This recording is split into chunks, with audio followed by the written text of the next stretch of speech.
Welcome back, children. Let us continue with the story The Gorilla in the Guest Room, written by Gerald Durrell. To have acquired such a pair of rare and valuable animals was, I considered, something of an achievement. But now I discovered we were to live in a constant state of anxiety over their health and well being. Every time one of them got sawdust up his nose and sneezed, we viewed this with alarm and despondency. Despondency means state of being sad and hopeless.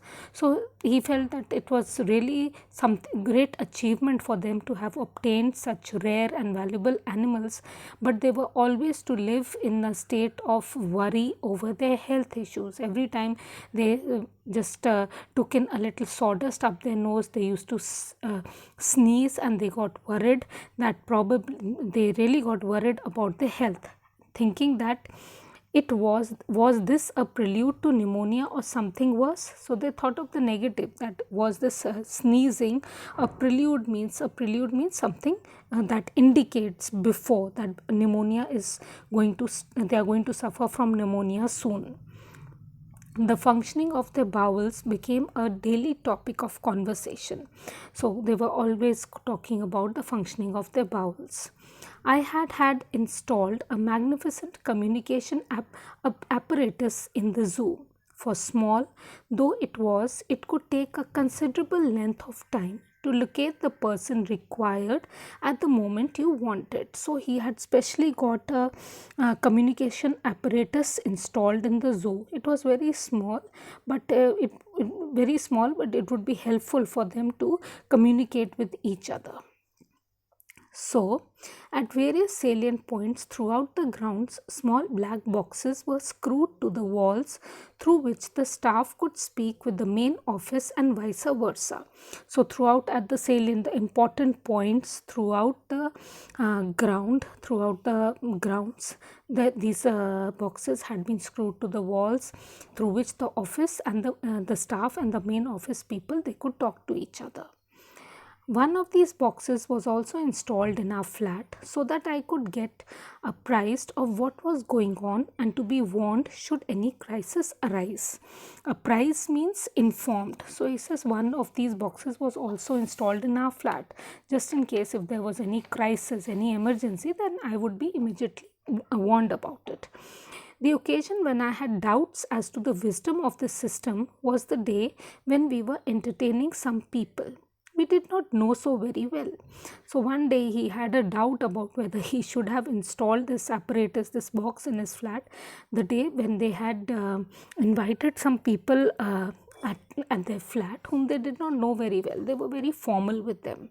In the middle of one of those erudite and futile conversation one has to indulge in, the black box on the bookcase gave a warning crackle, and before I could leap up to switch it off, a sepulchral and disembodied voice said. So he felt that one day when they were having this conversation, which was very erudite means when a person talks in such a manner that he shows off his knowledge, that he has learned a lot. And futile is useless conversations. Suddenly the black box in his bookcase, it gave a crackling sound, and before he could jump up to switch it off, the sepulchral means looking or sounding very sad and serious, and disembodied means a sound coming from a person whom you cannot see. So that voice said, Mr. Durrell, the gorillas have got diarrhea again. What a pathetic thing to hear when you are in company of some very formal people whom you don't know very well.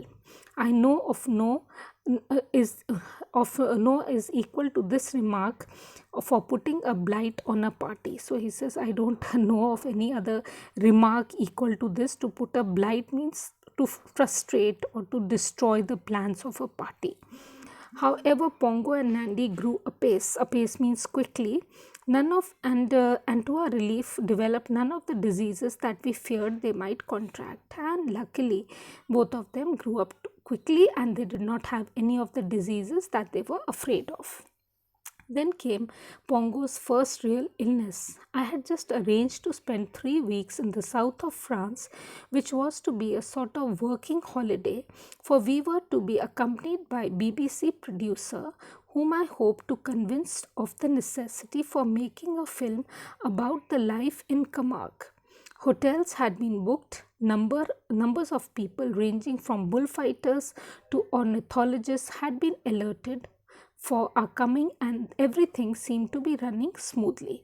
So then first time, the first real illness of Pongo came, and he had arranged, that is Gerald had arranged to spend a period of 3 weeks in south of France, where he was going to be accompanied by BBC producer who would be making a film about the life of the people in Camargue.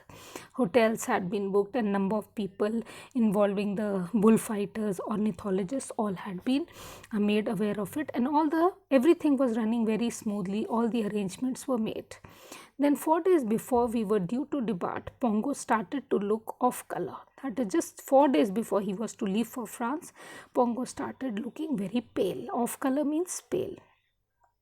Gone was his giggling exuberance. He lay on the floor or on the shelf, his arms wrapped around himself, staring into space and taking only enough food and milk to keep himself alive. So he lost all his giggling exuberance. Exuberance means excitement, and he just kept lying on the floor or on the shelf, his arms wrapped around himself, just blankly staring into space, and he hardly ate anything, very minimum with which he would stay alive. The only symptom was acute diarrhea. Tests were hurriedly made, and the advice of both the vet and the medical profession acted upon, but what he was suffering from remained a mystery. So many tests were conducted on him, and they took the advice of the vet as well as the other doctors, and what he was suffering from they did not find out. It remained to be a mystery. As with all apes, he lost weight with horrifying rapidity. On the second day, he stopped eating altogether and even refused to drink his milk. So this meant we could administer no antibiotic. So just like all the other apes, he lost his weight rapidly, very rapidly, and on the second day, he stopped eating anything. He did not eat anything, neither did he drink milk. And when he did not drink milk, they could not give him antibiotic also, because they would mix the antibiotic in his milk and give it to him. So if he didn't drink milk, they could not give him the antibiotic. Almost as we watched, his face seemed to shrink and shrivel. Shrivel also means to become dry and wrinkled, and his powerful body grow gaunt. So gaunt means very, very thin because of illness. So he began to shrink, become very thin.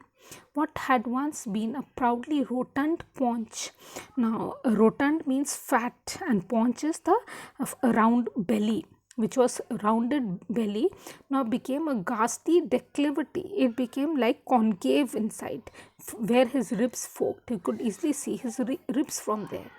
Now his diarrhea was quite heavily tinged with blood, and at this symptom, I think most of us gave up hope. So now he was suffering from diarrhea, but now they could see some tinging of blood also. And when they saw blood, then in his feces, that indicated that the situation is not good, and most of them gave up hope of Pongo's survival.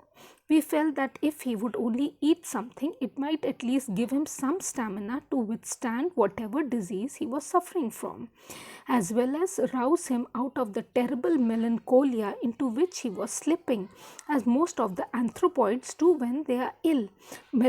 Over here, the word melancholia means sadness, depression. So they felt that he should eat at least something so that he would have the energy to at least stand up against whatever disease he was suffering from, and it would help him to come out of his state of depression, in which most of the anthropoids they tend to go when they are sick. It's not only with the case of the anthropoids, it is with anyone. When they are sick, they do get into depression.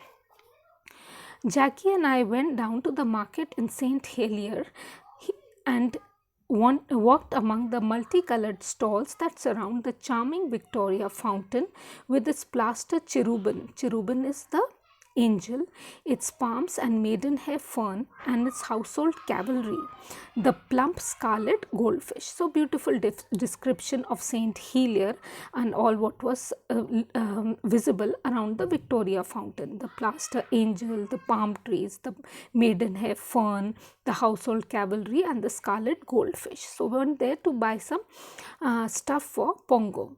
It was difficult to know what to choose for Pongo that would tempt his appetite, for he had such a variety of food in his normal diet. So now they were facing a great difficulty as into what to choose to buy to add to his menu, so that he would feel hungry, because he had a variety of items on his daily diet. So we bought out a off-season delicacies that cost us a small fortune. So they bought certain things which were off-season, vegetables and fruits, and they cost them quite a lot of money. Then when we were loaded down with exotic fruits and vegetables, I suddenly noticed on a stall that we were passing an immense green and white watermelon.